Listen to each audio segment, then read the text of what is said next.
안녕하세요. 저는 지금 한국방송통신대학교 문화교양학과에서 서양사와 세계사를 가르치고 있는 이우창입니다.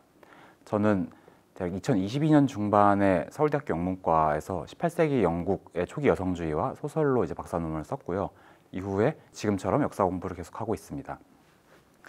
네, 안녕하세요. 네, 저는 성균관대학교 사학과에서 지금 박사 논문을 쓰고 있는 현수진이라고 합니다. 저 같은 경우에는 대학원의 학생회장 활동 경험이라던가 만인만색 연구자 네트워크라는 역사 대중화 활동을 좀 해왔는데요. 그 과정에서 여러 가지 생긴 그런 고민들이나 의문들 이런 것들을 좀 이 한국에서 박사학위 책에서 이우창 선생님과 같이 풀어낼 기회가 있어가지고 이 자리에 오게 됐습니다. 반갑습니다. 이전에 대학원생 연구 환경이라든가 인권 같은 것들의 문제에 관심을 가지고 이런저런 활동과 그런 고민들을 해왔는데, 그런 고민들을 좀 같이 공유했던 사람들을 같이 모아서 단순하게 그냥 대학원이 힘들다 혹은 어렵다 혹은 대학원이 좋다 나쁘다 이런 얘기를 넘어서 대학원을 제대로 한 환경이란 관점에서 이것들이 어떤 의미를 가지고 있는지, 또 이것이 어떤 어려움을 겪고 있고 그런 어려움을 우리가 어떤 방식으로 풀어나가야 할지를 좀 고민하고 정리한 책이라고 이야기할 수 있겠습니다. 저 개인적으로는 인문학도의 길을 걷는다 하면은 인문학도의 길을 왜 걸으려고 하는가, 굉장히 쉽게 말하면은 우리 사회에서 밥 먹고 살기도 어려운데 이런 뭔가 시각들이 있는 사회 속에서 제가 살고 있다고 생각하는데요. 그렇다면 지금 인문사회과학 연구에서 신직 연구자라고 불릴 수 있는 저 같은 박사 과정이나 수료한 연구자분들, 또 막 박사를 받은 분들, 이런 분들이 모여서 이 한국의 인문학과 인문학을 생산하는 그런 대학이라는 공간, 그것에 대해서 얘기한 책이라고 할 수 있겠습니다. 넓은 의미에서의 계기를 말씀드린다고 하면은, 이 영상을 보시는 분들 중에서도 여러 가지 의미에서 성격은 다양하겠지만 대학원에 이미 입학하셔서 공부를 하고 계시거나 대학원을 다니셨거나 혹은 앞으로 대학원을 다니실 의향이 있거나 혹은 하다못해서 주변에서 대학원을 갔다 간 사람이 있는 분들이 많이 계실 거라고 생각하는데요. 대학원에 가는 사람들의 수는 과거에 비해 정말 많이 늘었는데, 그 대학원이 어떻게 바뀌어야 할까 혹은 어떤 대학원이 좋은 대학원인가에 대한 고민들은 상대적으로 한국 사회에서 그렇게 많이 공유되어 있는 것 같진 않아요. 그런 문제의식을 좀 더 넓게 공유하고 좀 더 깊이 있게 가져가기 위해 이런 종류의 자리를 기획하게 되었습니다. 저는 개인적으로 제가 그럼 이 책에 왜 참가하게 됐는지를 간단히 말씀드리고 싶은데요.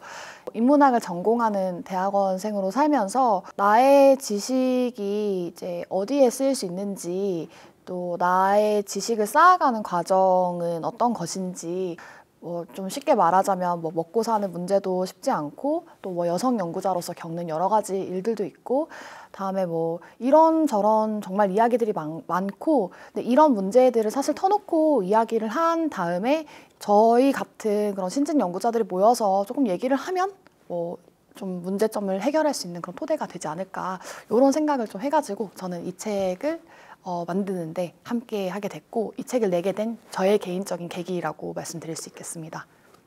대학 진학은 단순히 개인의 성공을 위한 수단 이상의 의미도 있다. 국토의 70%가 산지고 별다른 전략적 자원을 보유하지 못한 나라이자 식민 지배와 전쟁, 체제 경쟁과 같은 위기 상황에 계속해서 노출되어 온 한국 사회는 교육을 통한 인적 자원의 확보야말로 국가의 생존 전략이다라는 믿음을 공유한다.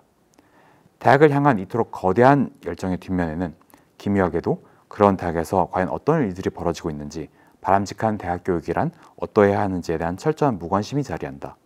한국 사회가 대학을 바라보는 시선은 비리, 논문 표절, 등록금, 입시, 취업률, 노벨상과 같은 몇 가지 쟁점에서 벗어나질 않는다. 간단히 말해 학생의 입학과 졸업 사이에 무엇이 존재하는지, 우리의 고등교육이 구체적으로 어떻게 작동하는지와 같은 주제는 한국의 공론장에서 다뤄지지 않는다. 그래서 얘기하고 있듯이 사실 모두가 대학이 중요하다. 특히 방송대에 오신 분들 역시 대학이 기본적으로 어떤 의미에서든 중요하다고 생각하기 때문에 이 대학을 선택하고 혹은 관심을 가지시는 분들이 있을 텐데, 대학이 중요하다는 인식에 대해서 대학이 왜 중요한가, 어떤 점에서 중요하고, 그럼 우리가 대학에 대해서 무엇을 이야기해야 되는가에서는 약간 한국 사회가 그렇게까지 복잡한 이야기 혹은 제 생각에 충분히 정교한 이야기를 만들어내지 못한 측면이 있습니다. 그래서 그런 문제를 좀 이야기해야 한다라는 것이 낭독한 부분이었습니다. 무엇보다 인문사회 전공자들은 오늘날 인간 사회가 어떤 과제를 요구하는지 명확히 규정할 수 있어야 합니다. 국가와 사회가 지속하고 발전하려면 자신을 이해하는 서사를 만들고 스스로의 문제와 약점을 분석해야 하죠. 이는 이공계에서 수행할 수 있는 과제가 아닙니다. 이 세계에는 이 세계의 문제가 있습니다. 이 세계의 문제를 질문할 능력을 상실한 것, 그것이 오늘날 한국인문사회학술장이 쇠퇴한 가장 중요하고 확실한 이유입니다.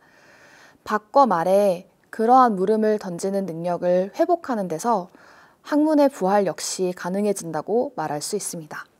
그럼 이 대학과 대학원에서 만들어지는 결국 이 인문학 지식이라는 것이 결국 우리에게 어떤 의미를 가지고 있는지 지식을 생산하는 지금 시스템이 우리가 어떤 문제를 가지고 있는지 또 그 시스템을 앞으로 그럼 어떤 문제가 있는지를 직시하고 또 그걸 어떤 식으로 해결해야 되는지를 계속 저희 책에서 얘기를 하고 있기 때문에 그런 저의 뭐 문제의식 그리고 사실 이거 이국찬 선생님이 쓰신 부분이긴 한데 또 맞다 저의 문제의식과 맞닿아 있고 또 저희 책에서 하고 싶은 가장 뭐 핵심적인 얘기가 아닐까 이런 생각을 해서 여기 이 부분을 꼽아봤습니다. 네.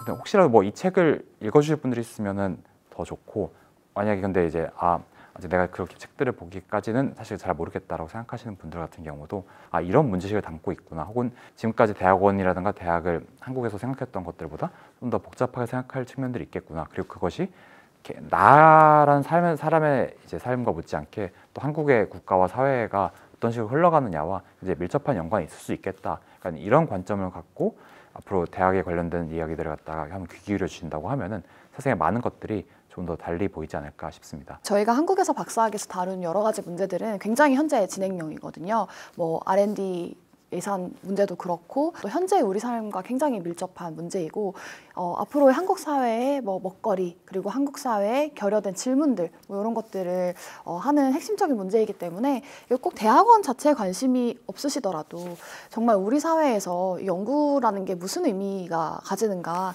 이런 것들이 좀 궁금하신 분들 그리고 또 이런 인문학 지식이 실제로 국가와 시민 사회 속에서 어떻게 작용하고 있는지 뭐 그런 것들이 좀 궁금하셨던 분들께는 이 책이 좀 궁금증을 해소해 드릴 수 있을 것 같습니다. 네, 감사합니다.